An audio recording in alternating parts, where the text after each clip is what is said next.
All right, so it is time to get started. So thank you everyone for joining. So we're so glad to have you all here today joining us. My name is Christine Plitt and I'm the VP of Operations and Educational Services here at the Data Incubator. Today we have a very special topic to cover. We're going to be talking about how life after academia and finding a career you love within industry. And so making the transition from being an academic to a data scientist is one of the primary concerns that we hear from our students. So we have a lot of people who are grappling with the decision to join our program and make the leap. And so making this big leap into the unknown is a very scary proposition for most people, which is why we have invited two of our TDI alumni to participate in our talk today. They have both been able to successfully make the jump into industry and have lived to tell about it. So they've been in your shoes, standing exactly where you are today, and we hope that hearing your stories will help put your mind at ease. So without, hold on, my slides are jumping ahead of me. So without further ado, I would like to introduce you to our TDI graduates, Hetchen Ren and Tobias Barsh. Hetchen attended our fall 2019 cohort in Washington, DC, and was hired by our hiring partner, Affinity. So Hetchen, would you like to introduce yourself? Certainly, yeah.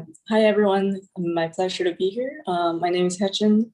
I did a 7-year PhD in experimental physics, low temperature condensed matter physics in particular, at Harvard, and graduated in 2018. So after that, I moved to Caltech, which is SoCal, to do a postdoc, during which I was searching through my, I was leaning towards joining academia at the time, so I was looking for research projects, but it was not super successful. So I turned into industry friends and talked to them and decided I wanted to pursue a data science career. That's when I joined TDI in 2019, and now I'm at Affinity Research and Development Department, which I pretty much do half research and half developmental work, which I really love because it gives me a lot of freedom to explore the data science pipeline front to end to back. I do software development, like the interactive plotting, but I also can spend months doing a research project in depth. So that's about me.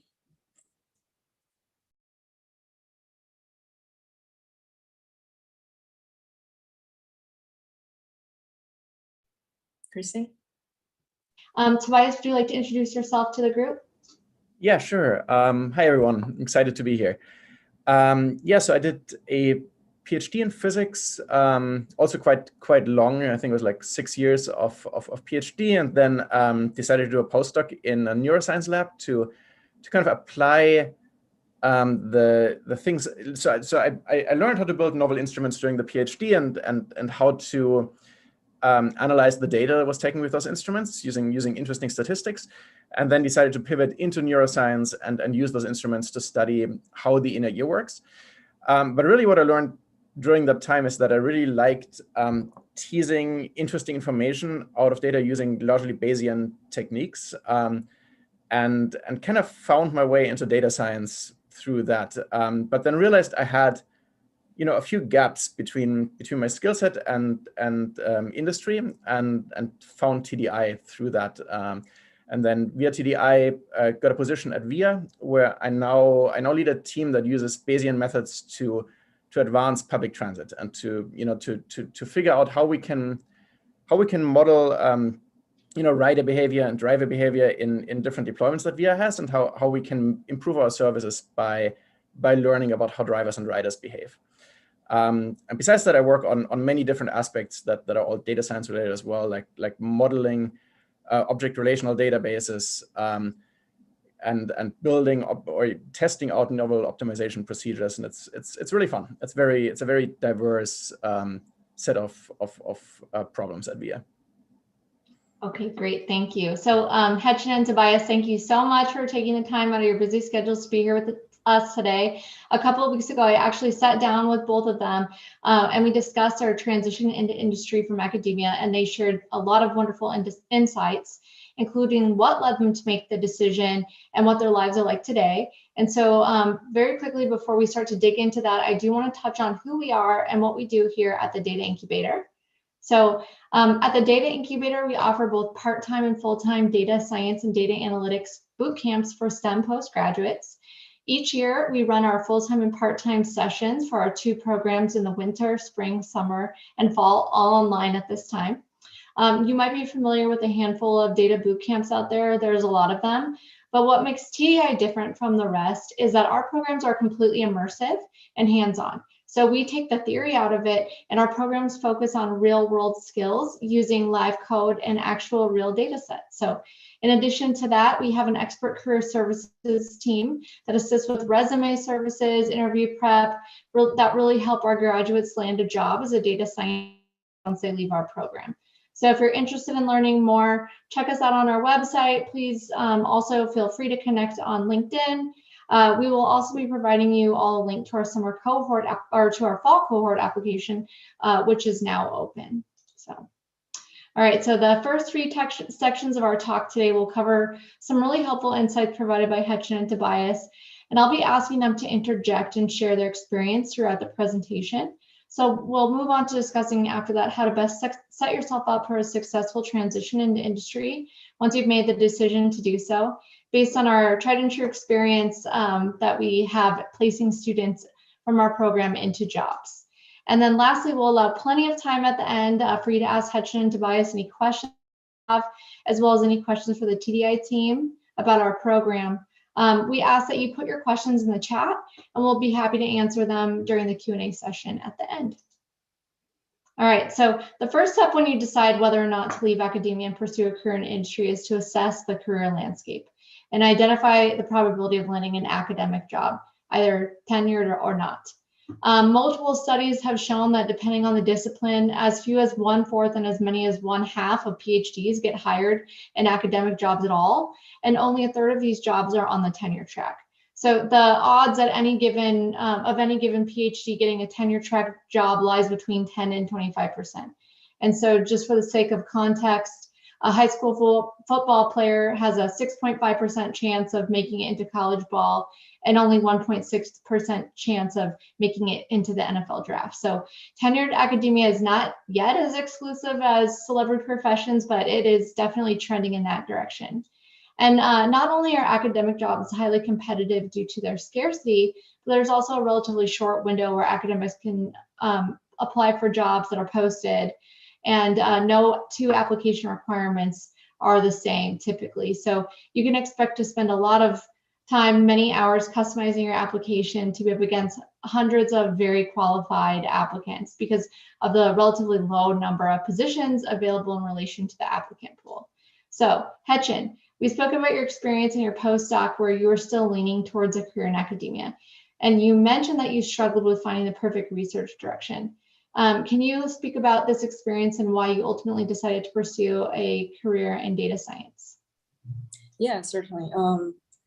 I think it's part of it was just like the overall trends in my research fields, right? So research is not the most like fashionable industry, but it does have trends. So if you publish in the more trending areas, you tend to publish in Nature. If you publish in unfashionable areas, even if it's like you think it's important and you're passionate about it, you may struggle to get into PRL or in PRV. I'm sorry, those are like, if you're in physics, then those are the journals. So for me, it's like I think this is like the most important thing you do during your postdoc is to find that direction of research you can sustainably pursue for 10 or 20 years during the early period of your tenure track or tenure. And but it's like trendy enough that people will think it's important, not just you, like people in your field will agree it's important and support your research, and you will get funding, which is the most important thing, of course. So for me, that was a little bit of a struggle, or more of a struggle than I expected coming into a postdoc, because I was always very passionate about my research project during my PhD. I still was, but it wasn't it was a project that was oversaturated and it wasn't an optimal research project to pursue for like, if I start my own group and I have my own students, like, is this something that could like sustain all of them and get enough funding throughout like one funding cycle, two funding cycles, right? It's sustainable. And there's just like, I was looking for something new. You want to look for something new. You want to look for something that's you have enough expertise in. You don't want to jump too far from what you're good at or what you established yourself in during your PhD. So for me, that was a lot to ask for during that current climate in my research field. So I was stretching a little far, trying to move to a more engineering type of field. And I realized if I want to do that and land an academic job within like 5 years, that's just like really hard. I would have to start from scratch. In the meanwhile, I think I was looking at I was talking to my industry friends and looking at what life would be like or a career would be like in an industry job, and realized it's not too different from academia. Maybe like taking off all the things I don't want to do, right? I mean, like the administrative burdens, like applying for funding. I mean, if you are in a big company like Google or something, like you do have, and you're a manager, then you do have some of those burdens. But like at the beginning, at least, you just like focus on doing something meaningful for your job, for the company, for your customers, which could be internal and external clients. And it's just like, I don't know, all the interesting things about research without the stress. and like, I think it's also important to look for, it's similar to academic job, is like you looking for an interesting topic that you can work on for a long time without feeling this is not important to you or not important to other people, right? It's striking a balance between value and passion. So yeah, that was a slow, not too slow, like over a year talking to people and looking at just evaluating academic jobs just like jobs without the halo that we grow into after many years doing it, right? So is some halo that we put around an academic job, but like when you're choosing your career, your life's choice, it's good to just look at it as a job. So yeah, that was kind of a balancing and personal decision in the end. Yeah, thank you. And you Christine? touched on a couple of things there as far as the value system that we'll talk about here in a bit. But Tobias, can you share a little bit about how your experience looking for a faculty role? For example, when we spoke, you talked about the soft money positions you were coming across. Yeah, absolutely. Yeah, I think what has happened in academia is that, you know, since there is such a surplus of really qualified postdocs, that especially the closer you get to biology, and with neuroscience I was quite close to that, you start finding largely faculty positions that you know, give you a salary essentially of $0 and then tell you, yeah, but you can pay your own salary out of the grants that you get, and those positions are called soft money positions. And I was not excited about that prospect. So I kind of decided I was not going to apply to positions like that, and that takes out a huge chunk of faculty positions. And really, I mean, I thought I was competitive for a few faculty positions, but that weren't soft money positions. But even those as well, you know, like the salary largely was not enough to, you know, support a family or so. And I think at the end of your postdoc, you're kind of in, you know, you're at the stage in your life where you want to start being able to do something like that. So that was I think one large part of the reason to orient myself closer towards data science. And the other is that, you know, like much like we just heard, when you talk to people who are in industry, they will probably all, at least the data scientists, will probably all reassure you that it's not so different in terms of the intellectual freedom you have, and in terms of like how interesting the projects are that you get to pursue. I'm quite happy that it actually turned out that way. So what I'm working on right now is as interesting as anything that I've done before, and I'm pretty thankful for that. Yeah, so I think, yeah, like hearing from other data scientists certainly helped, and you know, the job prospects out of academia were not great. Perfect, thank you. Yeah, no soft money positions in industry, hopefully.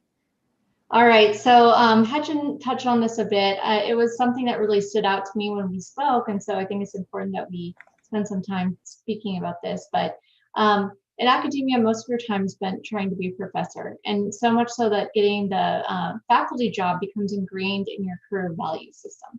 So your advisor, your professor will have a valuable opinion, but at the end of the day, it's ultimately a very personal decision. So but you know, when you get wrapped up in all of the time and energy that you spent gearing up for a faculty position, it can make it feel like more of a life aspiration than a job. And so just like an athlete that's trying to compete in the Olympics. And so when you're trying to evaluate what the right decision is for you, it's important to be able to compartmentalize the life aspiration and identify your career values as if a faculty position is just a job, which is hard to do. Hechin, you had a lot of insight when we spoke about this. Can you speak about your experience in questioning your career value system? Yeah, I think like the first step is to realize like you do have a bias. Like when you're so deep in it, it's hard to realize it's like you value. There's certainly value. Like we touched on this. Like it's more. There's more like it's more like you're an athlete and your pursuit is the Olympic Games medal, right? It's not just a job. You don't just do it because it pays, but it definitely fulfills some sense of accomplishment. But like you need to be more objective about how much that accomplishment is worth. Like, is it worth ruining your work-life balance, right? Like, I mean, there is such a thing that was we talk about. But that's one of the surprises. It's like you do learn like work-life balance does exist, and it's a thing when you transition out of the academia. So it's like sometimes it's dangerous when you get into the mindset that if you don't land a faculty job, like a tenure, if you don't get tenure at a good school, then you're a loser no matter how much money you make. I'm gonna admit that that's certainly applied to me for a very long time. Even after I think I've decided, there was like sometimes I dream about like having my own lab, and then I wake up like it's just like a little melancholic, but that's just like there's something that's in your mind, but it's been so long that you stop realizing it. The first step is do a self-evaluation and see how deep you are in that mindset, and try to justify it, right? Like look at this job. So that is something, if you think it's worth everything, is worth, then like that's a very high reward. But there's also prices you pay. There's cost, right? Like what is your weekly working hours, right? What is your stress level? Like, is there, I mean, like and when analyzing a job, you look at the things you like, right? There's certainly things in research that pays off, and that could be shared between academia and industry. And there are part of the job you just like hate. Like if you want to do it for many, many years, you have to really look at the part that you hate and ask your question, can I do this for life? Right? For me, I mean, like especially for academia job, it's not something you pick up, try it on, and for 3 years and then you leave. You build a lab, you stay there, period. So it's like just analyze it like you would analyze any job. Like there's the part that appeals to me. Does it give me enough sense of accomplishment, the sense of prestige? Do I like the colleagues, right? The people who I will work with, or the people who I compete with in academia? And can I stand the things that I don't like about this job? So like analyze it objectively, just put down your lenses for a moment. And yeah, I mean, because this is a very serious decision you have to make for yourself as you enter like another stage of your life. Kristen? Yeah, that's perfect. Thank you, Hutchin. Tobias, you had mentioned when we spoke that you had a very unique postdoc experience, and that once you were in that and it was very creative, that you didn't think that you could see yourself going back into an academic job. Can you speak about that a bit? Yeah, I was very lucky to end up in a postdoc lab that had great funding, and I didn't really like we did science kind of the way science I guess should be done. So that there was no worry whether we could do an experiment. Like the question was just should we do it, and then we could do really creative things. It was really great, but getting funding like that is I mean, practically impossible. I mean, it's probably way harder than getting an NFL job, like we discussed earlier. So even if I was thinking about, even if I got a tenured faculty position, my lab would never be able to be like that. Like there's just, I mean, you just have to honestly evaluate it and be honest about it. It just wouldn't have happened. There a handful of labs in the entire world that are funded like that, and then starting my own lab and knowing from the beginning that I would never be able to do science again the way I was doing it as a postdoc was kind of a sobering realization. That and I just saw a question actually in the chat on how many industry jobs I applied versus how many academic jobs. I didn't really. I applied for exactly one academic job because I didn't. It was pretty clear to me just that I didn't want to go down that path anymore after I'd had that realization. So comparing those how many industry jobs versus how many academic jobs is not like to me I guess doesn't really apply, because I didn't even attempt the academic job hunt because even if I had been successful I probably wouldn't have been very happy. So I decided just to not do it. Yeah, that makes sense. And then just for everybody's knowledge here, both Hutchin and Tobias did receive 2 job offers, so they might be being a little bit modest here today. So they were both very, very successful in our program. All right.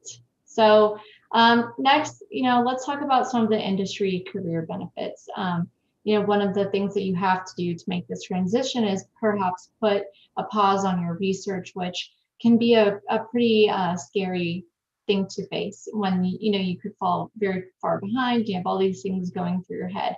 So what is the benefit? And so when you're deciding to make a massive life change, the hope is that it's going to be a positive one. And so no one goes into a big decision hoping that it won't work out, but it doesn't eliminate the apprehension. So this is why we want to share some of the benefits that Hutchin and Tobias have experienced after leaving academia. And just like you might be feeling now, many academics that have left academia express feelings of burnout, struggles with research, and worry about an academic job search before they decide to pursue a career in industry. So Hutchin, you spoke about previously feeling burnouts in waves during your postdoc. Can you speak about your experience with that with the group? Sorry, you wanted me to talk about like the burnout during? Yeah, the burnout that you're experiencing in waves, and you likened it to, is it a marathon? Yeah, I think, I mean, it's certainly like with anything, when you're successful, it kind of fuels your passion for a while, your enthusiasm. And when you're looking at the reality of the job market and the funding, the grants, which is a winner take all market. I'm sure you all are familiar with it. And you evaluate like your own prospects, and you sometimes feel discouraged. I think like the thing in academia is like, it's very easy to get, since you're doing it, so there's pre-selection bias already. If you're doing an academic, you're doing PhD, you're in a postdoc, you're in your second postdoc, that by definition, you are passionate about your research. So it's very easy to just like get lost in that pursuit and kind of sprint. So like in industry, we call this sprint, right? Like you have a deadline, you have a goal that you want to get this pushed out to your clients so that people can use this feature in a week. So you probably work very hard, but like after there's a defined goal, there's a defined timeline. In academic jobs, that timeline is kind of stretched indefinitely. Like you always have your next paper, you always have a goal you want to publish more, you want to go to more conferences, you want to talk to more people, you want to hire more students. So like there's always something, and you're always, especially if you're writing grants, like there's always a tight deadline, but it never ends. That's how it feels. So it's like that, I think, contributes a lot to why it's easier to get burned out in academia. I was experiencing some of that during my PhDs. I think it was like partially like I was doing a year-long sprint on the paper, which is probably a bad idea in retrospect. But like when you're in it, when you really want something, that can happen. But I think that like the tips there, the lesson I learned is just like it's okay to do it when you're young and you really care about one topic. But like when you choose a career, it is something you need to consider as a marathon, right? You do it for many years, and is this like sustainable, right? The state can happen, and sometimes it's healthy, but like, can you sprint forever? Can you? Is it, if you can, but is it like, is this something you want to do? Is it does it make you happy? Right. Yeah, I think those are great questions to ask. Okay, so let's talk about some of the benefits that we've heard from our alumni that have transitioned into industry jobs. So one of the things that we've heard very frequently is that there's the ability to solve problems creatively, either using computation where in academia, maybe it's more theory based. And that there's also a misconception that you can't have intellectual freedom outside of academia. What would you say to the people that have this concern about not having intellectual freedom outside of academia, Tobias? Yeah, I think I started to touch on that a little bit before, because to me that was like maybe the biggest barrier to actually going down the path of transitioning into industry, because I think what really happens is that as in academia, you kind of live in this echo chamber, right? So you talk to largely other postdocs and other PhD students, you talk to your advisors, and there's this, and maybe everyone tries to make themselves feel a little better by saying, well, our salaries are much lower, but we get intellectual freedom for that, and the freedom to pursue whatever we want to do. And I don't think that is ever true, because you're actually not free to do whatever you want. I mean, Hechen spoke a little bit about that, right? You have to do something that at least is a reasonably hot topic, otherwise you can't get funding. And then you're essentially doing what the grant agency wants you to do, not really what you want to do, which comes back to, if you can do your postdoc in a lab that's super well funded and is not really tied to that structure, then that's really great, because you can really, then you actually have some freedom. But by and large, I think that's not true. And then the amount of freedom that you have in industry is practically the same, right? So there, you're maybe not working towards what the grant agency wants, but you're working towards the goals of the company. But you can do it. How you solve those problems, at least at VIA, I mean, this is my first job out of industry, so I'm out of academia, so I'm not sure how it is elsewhere. But at least at VIA, nobody tells you how you're supposed to solve a problem, right? That the problem exists and it has to be solved, and you can be as creative as you want in solving it. And it's very rewarding to translate interesting techniques that you've learned during your PhD or your postdoc to an entirely different field and solve very complicated problems there with it. And of course, those solutions then are supposed to make the product better, or or help increase revenue, or help explain different aspects of the business. But that's not so different from trying to measure something better than anyone has done before, right? So it's very, I think all this translates really well, at least as far as I've seen so far, and there's as much creativity and as much curiosity really around me now as there was in academia. Perfect, thank you. Okay, and then we have location flexibility. That one's pretty straightforward, because if you have a job and you're on a tenure track, you're not moving. And so especially if you have a significant other in the mix, that can be really tricky. And then obviously with data science and jobs in industry, there's a lot of flexibility. especially in this post-pandemic world that we live in today, where more and more employers are allowing remote work. Also, increased job prospects. So we talked about how the scarcity of academic jobs. And then there's so many stats out there as far as how many open roles there are in data science, data analytics, and how fast the industry is growing. One that I think that I want to spend a little time on with our panel is the ability to teach and mentor. So that's something that people have concerns about. I've often heard some of our prospective students saying that that's really important to them, and they're afraid that they're going to let that go in the private sector. But what's actually the truth is that there are ways that you can get the same effect of teaching. And so this is something that I talked about with Hetchen and Tobias, and Tobias actually mentioned that he runs a journal club at VIA, and I love the idea so much that we're actually going to start one at TDI. But Tobias, can you talk about how you're able to get that same teaching effect through, these journal clubs and the academic club approach you have?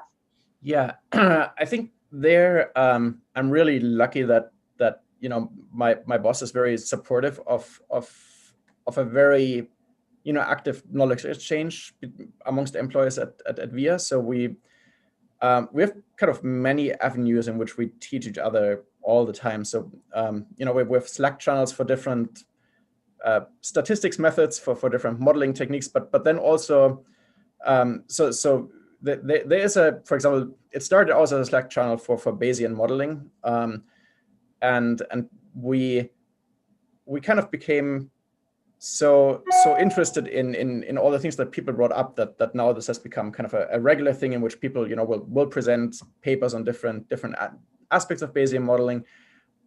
We try to meet semi-regularly about this, and it's a very it's a great way to learn more things, because it keeps us reading papers, which is kind of important, right? And especially in data science, you kind of want to keep up with what the what the new methods are to model things, and if you that can get lost, right, if you don't promote an environment in which learning happens.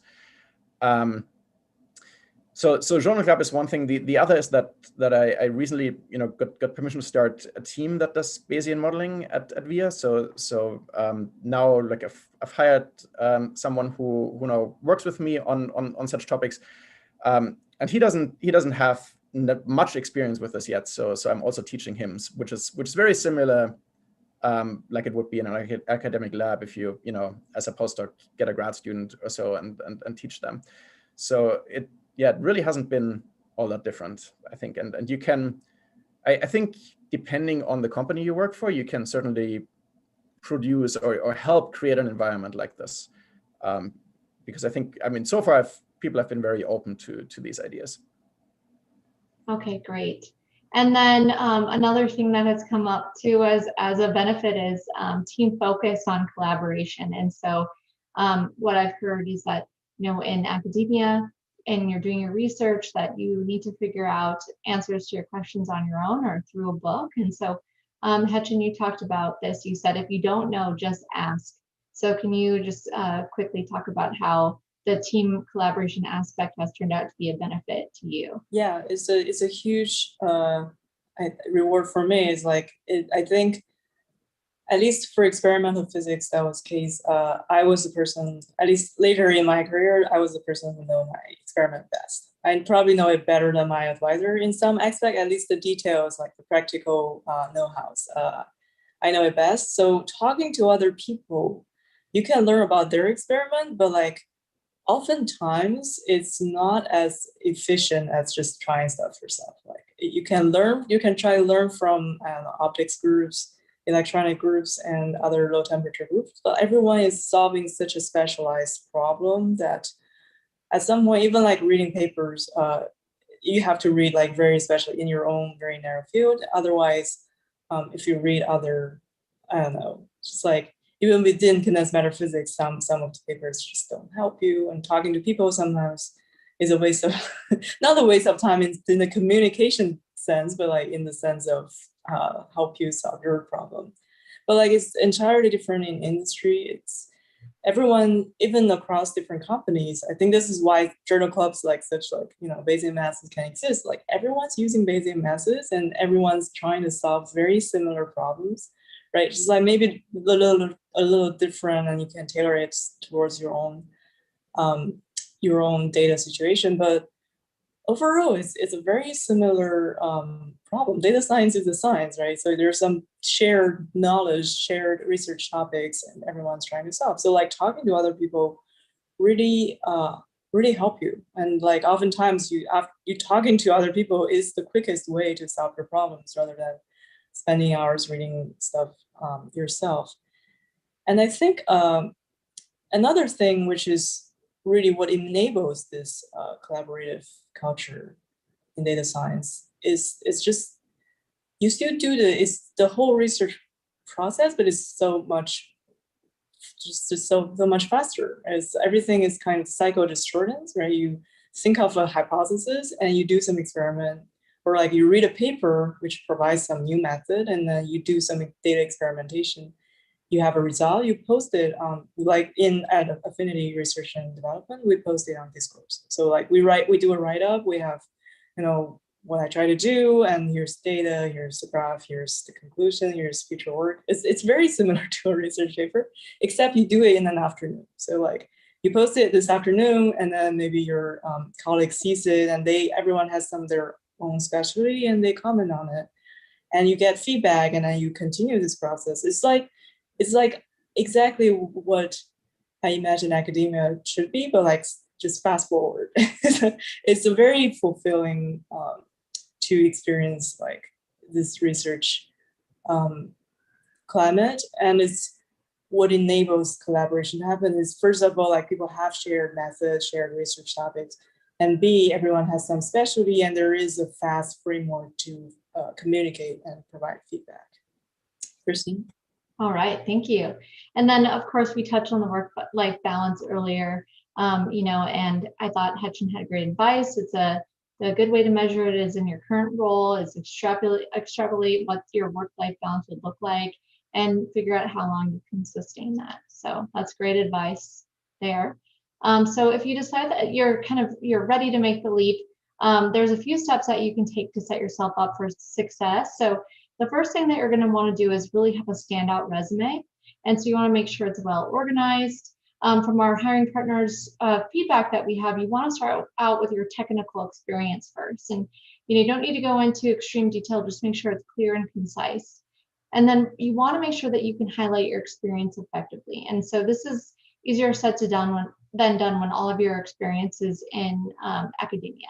But what you can do is try to find a way to explain it to people who are outside of academia and make sure that it's clear and easy to understand what you are doing and the why behind it. So often you'll find that the first person reviewing your resume at a company is non-technical. And so you want to make sure that your expertise is conveyed to either a technical person or a non-technical person. And then as far as CVs, a resume is much more condensed. And so a CV is great for academia and defending your dissertation, but when you're looking for a job outside of academia, it's far too detailed. And so I suggest looking at sample resumes that we have a link here on our page, or hiring a outside resume service that has experience working on technical resumes. After your technical experience, you want to list your work experience if you have any. And if you don't, that's okay, because you can weave in some examples of how you applied your technical skill throughout your work experience in academia where that's applicable. And then you want to include your academic experience, but you want to stick to the most relevant parts of it. So coursework, teaching experience, and your dissertation title. And stay away from anything that's too highly specific, like your GPA or names of your advisors. And so again, if you take the time to customize your resume for each job, you can really set yourself apart and stand out. One of the big important things is to really be able to demonstrate business understanding. And so not a lot of people who can write amazing code, but they don't know what to do with it and why it matters. And so more often than not, what we find is that people have actually already worked on projects in their academic career that are relevant to solving business problems.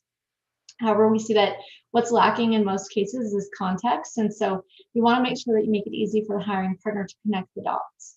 And so if you receive a scholarship, you can expand on that. And if you're really stumped and unable to see how your experience could apply in a business setting, you want to tap into your network. And it should be really easy for a business person to spot the connections. And you want to put all of your efforts to upskill into your resume to show the depth and breadth of your experience. When I was speaking to Hetchin and Tobias, Tobias shared a really great tip that I think would be helpful, and that was that he actually started a blog on the side when he was toying with the idea of going into industry, which kind of set him up with a portfolio. So can you speak to that, Tobias? Yeah, I think it's very important to set your application apart from other applicants to the same job. And one way you can do this that's very effective is to have a data science focused blog kind of like at the top of your resume. And the same with your GitHub account. Because what happens is, like after the moment like a technical oriented person sees it, for example me, I will go and actually look at that, and then I will see your code, I will see what kind of projects you've worked on, and it helps you in a couple of different ways to write a blog. And it shouldn't be about your academic problems, but find something else that interests you and start translating your skills from academia to solving other interesting problems. What that will do is it will show like a future employer that you've thought about this, right? That you've thought about how you can use the skills that you have to apply them very broadly to anything that might come your way. And it also helps you figure out whether there's actually something you want to be doing, right? It's maybe not entirely clear to everyone who's on this call that they want to be a data scientist. So it's a great great idea to just find something that interests you, and start trying to solve problems that are related to it. For me, it was I was frustrated by the performance of the New York City subway, and I found out that actually the MTA who runs the subway in New York has like a live feed of train positions. So I started data mining the live feed of train positions, and I tried to model the subway system, try to predict where congestion would happen. It was very interesting, and I learned how to translate what I knew from physics into problems like that. And then it also gives you something to talk about right during job interviews. You have way more relatable and maybe interesting projects to talk about with a potential employer than just your academic problems. Yeah. All right, thank you. That's great advice. And it sounds like you solved traffic, so that's fabulous. So, if you want to get started, a great way to do this is to get a certification. Credentials are really big. Companies are always looking for what you've done to, improve your hands-on experience. And then, of course, find the right program for you, whether it be our program or another one. There's so many out there that, you just want to find what makes the most sense for yourself. And then, also you want to invest the time doing research and see what other skills that you can pick up through a program that you choose. For example, does the program offer career services? Is there any interview coaching? And so there's just a lot of different benefits that can help propel you. So Hetchin and or Tobias, do you feel that by going through the TDI program that you're provided with a leg up in your career transition becoming a data scientist? I can speak to that. I think it's not only a leg up. To me, it was almost like a 0 to 1, because unlike Tobias, I was not exposed a lot to data science. I was doing mostly experimental work. So I learned coding. I learned took some introductory data science courses on my own. But looking at myself before I entered TDI, I think if I were to go to an interview, I would just look very amateur in not only like the technical terms, right? Like the terms people would use or discuss, like the way to think or the order of things to think about when you consider a modeling problem, but also just like the interview. I think the interview coaching for me and resume coaching was like probably like the most important aspects for landing a data science job, because I had like literally no idea for the coaching. Like I think my resume was very academic at the time, and they they overhauled a lot of things. And really, I think like we all know we want to put a few highlights. You want to tell a story with your resume, but like exactly how do you do that? It was unclear. Like we all have our own understanding, and it may not be the way like HR mean it when they say it, right? Like, I want to see your highlight. Like, what's the highlight from this project you've done? Even like just the way to talk about my capstone project, which I didn't have a blog. So like the capstone project was my talking point. And people do, like, I totally agree with Tobias. It's like people totally need something like that to grasp or gauge your ability, like as a coworker, right? They want to look at your code. You need to post your project, like your finished presentation, your visualization, and your code, and find a project you're passionate about, not just because you're going to enjoy it, but also because you're going to think deeper, right? You're going to consider all the different things. You're going to do the right research so that when people have questions, you're going to look prepared. You're like, oh yeah, I thought about that, and this is why I chose to do things this way. So I think, yeah, preparation like that and how to walk into an interview, you definitely should seek some professional help, because other people will. And people who do will land land a job easier than if you don't. Kristen. All right, thank you. All right, I see a lot of questions, so we're going to go ahead and skip to the chat. We have an open application. You can apply now. It closes on July 30th if you want to go through our regular admissions. And with that, I'm going to stop sharing my screen, and I'm going to pull out some questions here for you guys. All right. All right, let's see here. Okay, this is a question from an anonymous attendee. I am a postdoc, did PhD in computational soft matter physics, have basic programming skill with Python. Now, where do I start from here to get into a data science career? What skills are required? Is the fellowship support available at the beginning of the program? So Tobias, do you want to take that one? Sure. So it's actually quite interesting, because that like at some point where I was in a kind of a similar position, I guess, with the addition. I mean, the question doesn't say whether they have much statistics experience, but like I assume so in a soft matter career.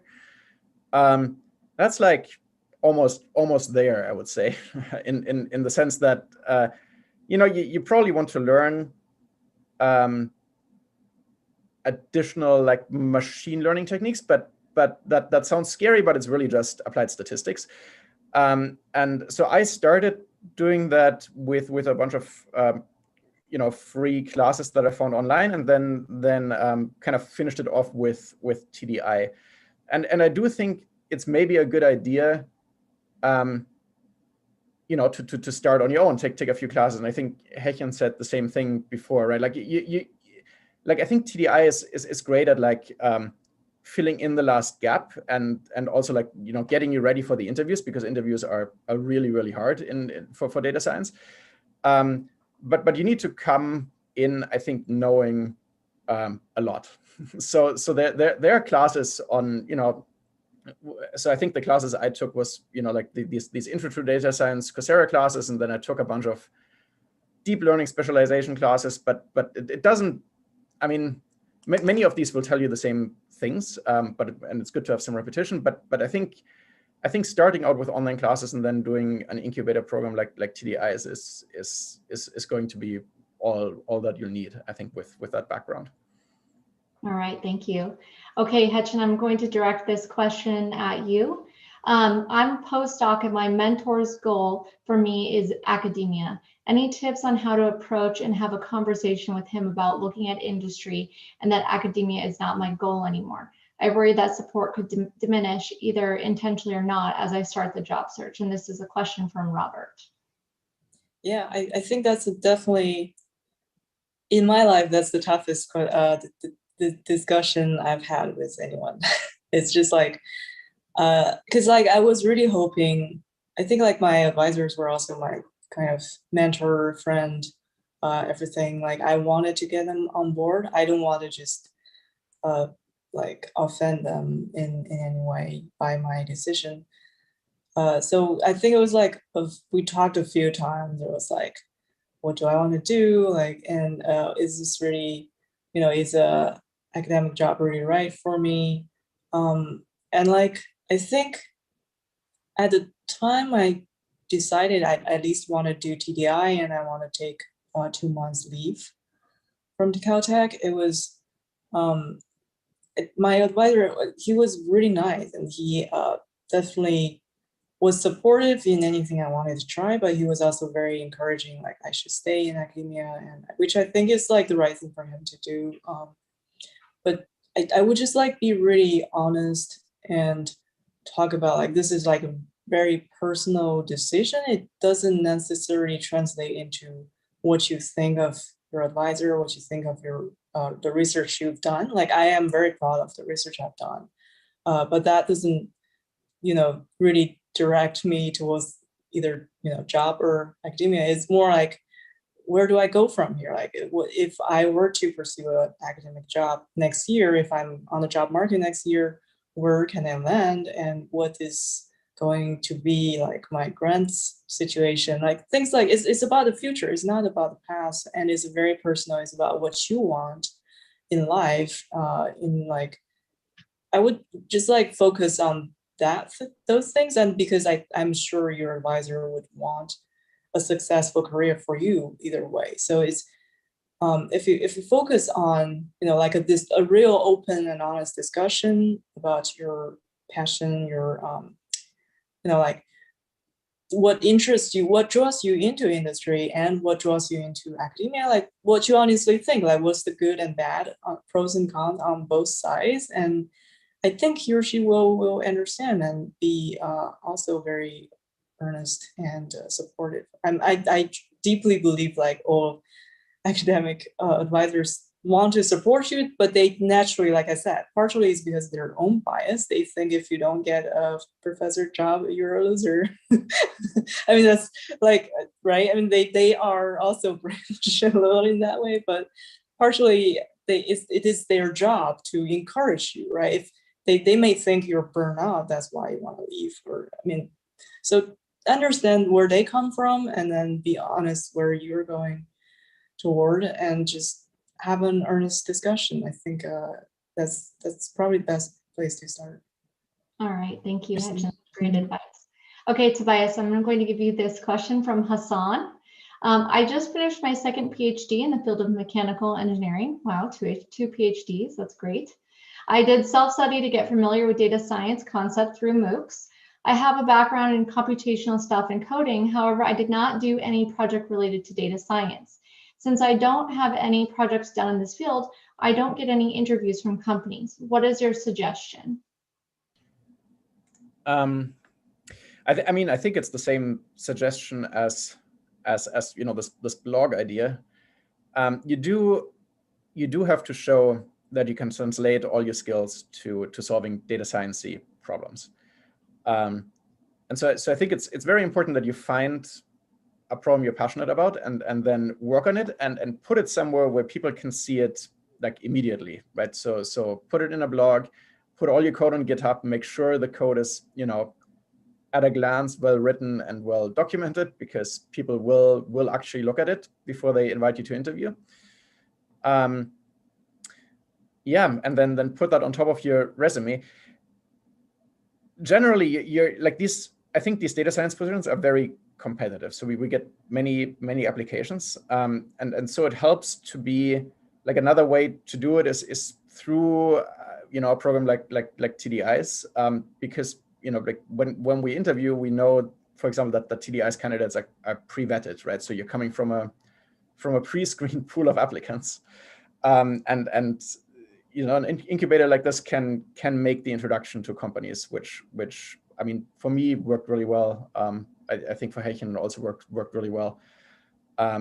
So it's, yeah, I think it can be very difficult to get interviews. Another way in is is to build relationships, right? And know someone at a company, or get introduced through friends to someone at a company, and help you get an interview that way. Yeah. Yep. So you know sometimes, right? All right, so this is a question that could go to either one of you. So whoever wants to jump in, it's from Tunde.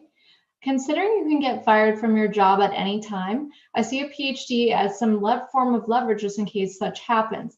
I want to be that data scientist with a PhD. Would you recommend I start in industry, get my boss to let me go for the PhD and combine it with work, or get the PhD, then get into industry? So whoever wants to jump in there. I can share my thoughts. First of all, I think job security is definitely something that shouldn't come just from PhD. It should come from your skills. Like if you get fired, you have enough skills that is valuable to the industry, so you can find another job easily. That's like, for me at least, that's where I feel job security means to me. It's not that like they promise you not to fire you for 1,000 years or because you have a PhD. That doesn't guarantee you anything. In terms of if you really think PhD is where you want to be, because I would hope like there's some appeal to become a professor. If you like know 100% you don't want to be a professor, I wouldn't suggest doing a PhD just to promote job security. But if a PhD is something you definitely want to pursue, and I've seen people doing both at the same time, but it's usually near the end of their PhD. Like they have some projects, they've taken all the courses, they've done some independent research, they're finishing their dissertation, or maybe they have a PhD project that collaborates with a company that maybe they used to actually use data from the company. Then yeah, in that case, you can be doing your PhD program and working for a company at the same time. I don't see why not. But it's not like I don't know how common it is. It may not be super easy to realize, but if you can maneuver that, I don't see why not. Interesting. Anything to add, Tobias? Yeah, I want to add to this that I think, so I agree with everything Hechin said, but I want to add that maybe it's a good idea to do a PhD because of the data science skills you can learn, the statistics skills you can learn, right? So that's something I think that I'm not sure any other program can teach you. I mean, at least from my own personal experience, I'm not sure I would be able to do the things I'm doing now without having gone through that, because it's very difficult to find the bandwidth to learn a cool but maybe somewhat esoteric technique on the side while you're doing other things. So and a PhD gives you that option, right? So if you want to go into data science later, but you wouldn't mind doing a PhD, or you'd even like to do a PhD, then I don't think being a professor has to be the end goal. And also, I mean, job security, I don't think should be the end goal either. The goal should be to learn really cool statistics or really cool machine learning, or like things that otherwise you wouldn't learn, or find a way to acquire data that nobody has ever seen before, and tease out every little bit of detail out of the data. And all those things translate super well into a data science career and make you a much stronger data scientist, and then that way provide job security, just because you are, you'll be very good at what you do. All right, thank you. So Hechin, Tobias, this has been wonderful. Thank you so much. There was so much helpful insight here. There were so many questions that we didn't even get to. So I'm so sorry to everyone that didn't get their questions answered. We just had so many today. But if you do have additional questions, you can email us at admissions@the-data incubator. And again, we have our fall cohort application open, so you can go check it out. But I want to thank everybody for your time and for coming today. So thank you. Yeah, thank you, Christine. And thank you everyone for coming. Yeah, thank you. All right. Best of luck. Yes, good.